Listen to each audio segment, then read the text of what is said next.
আর just ৩ ঘন্টা পরে আমার বাংলাদেশে ফ্লাইট। আম্মু খুব যত্ন করে আমার প্রিয় ইলিশ মাছ ভাজি দিয়ে ভাত খাইয়ে দিচ্ছিল।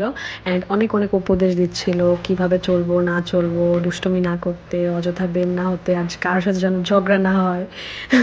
যাই হোক আম্মুকে রেখে যাচ্ছি। অনেক কান্নাকাটি করছিল অ্যান্ড আমার মনটাও খুব খারাপ ছিল। অ্যান্ড আমার ছোট ভাইটা আমাকে এয়ারপোর্ট পর্যন্ত এগিয়ে দিয়ে আসে। একা একাই এবার ট্রাভেল করতে হবে। একটু ভয় লাগছিল।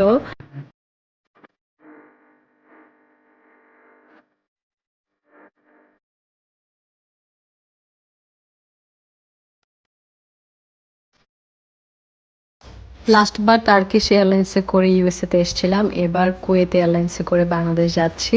তো নতুন একটা অভিজ্ঞতা হবে আশা করি। প্লেন ছাড়ার আগে বেল্ট পরে নিই। ইউএসএ এর সময় ঠিক ৪টায় আমাদের প্লেন ছাড়ে। যেহেতু ১২ ঘন্টার ফ্লাইট, কি করব ভাবে একটু মুভি দেখি, সময়টা একটু পাস করি।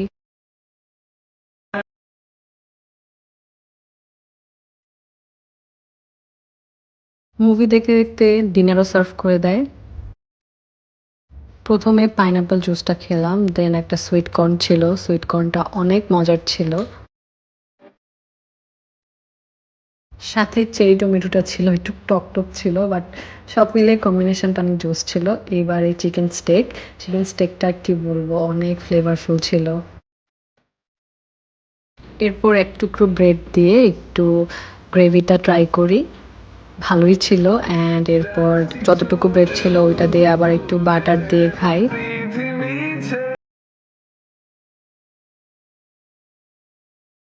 ডেজার্টে তিরামিসু কেক ছিল অ্যান্ড চকলেট ফ্লেভার। নর্মালি এটা একটু তিতা করে ফেলে, বাট এটার কম্বিনেশন সব কিছু অনেক ভালো ছিল। খাওয়া দাওয়া শেষ আর খুব ঘুমও পাচ্ছিল। একটা লম্বা ঘুম দিব এখন।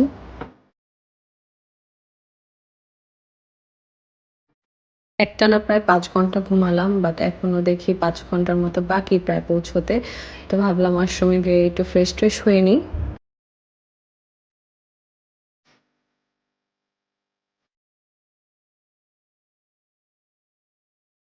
ফ্রেশ হয়ে এক গ্লাস পানি খাই, দেন জানলা খুলে দেখি সকাল হয়ে গেছে অ্যান্ড কুয়েতে পৌঁছাতে খুব বেশিক্ষণ সময় বাকি নেই। এর মধ্যে আমাদের ব্রেকফাস্ট দিয়ে দেয়। ব্রেকফাস্টে ছিল ডিম omelette and mushroom and fruits ছিল।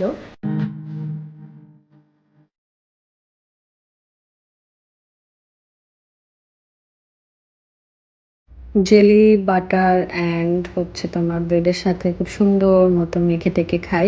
সত্যি বলতে আমার না ওই অমলেটে পেট ভরে নাই। বেশ অনেক ক্ষুধা লাগছিল ঘুম থেকে ওঠার পরে। সারাদিন পর এক কাপ চা না হলেই না। চা খেতে খেতে চলে আসলাম কুয়েতে। ওদের সকাল প্রায় ১১টার সময় আমরা কুয়েতে ল্যান্ড করছি। কুয়েতের এয়ারপোর্টটা খুব একটা সুন্দর না। ৫ ঘন্টা ট্রানজিট, জানি না কিভাবে সময় কাটাবো। আর এত ছোট্ট, ঘুরে দেখারও কিছু নাই। সো একটা কফি কিনলাম, দেন একটা লাইব্রেরিতে গেলাম ওখানে। সো একটু বই টই পড়লাম।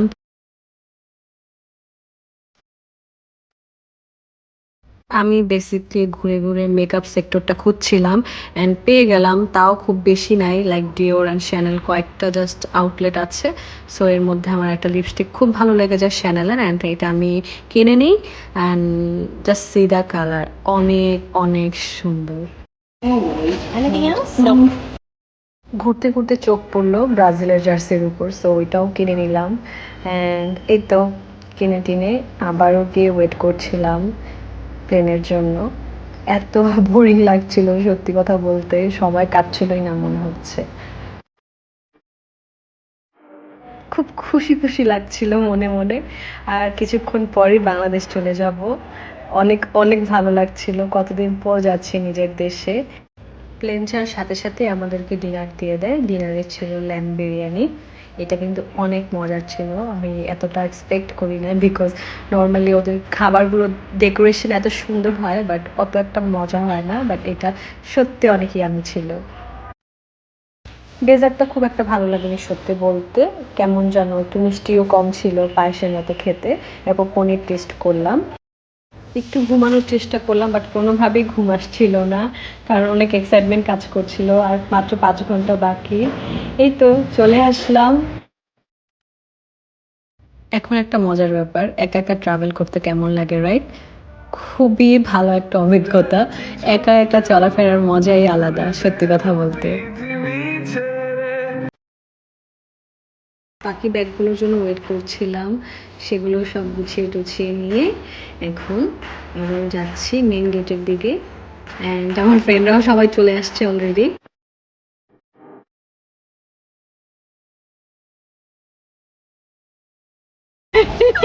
পাগল ভাই আবার ফুল নিয়ে আসছে আমার জন্য।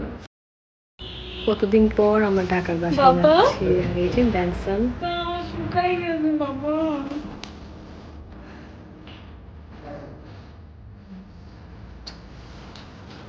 দেন গোসল টোসল করে খেতে বসলাম। আজকে মেনুতে ছিল গরুর মাংস ভুনা, গরম গরম ভাত, গরুর মাংস,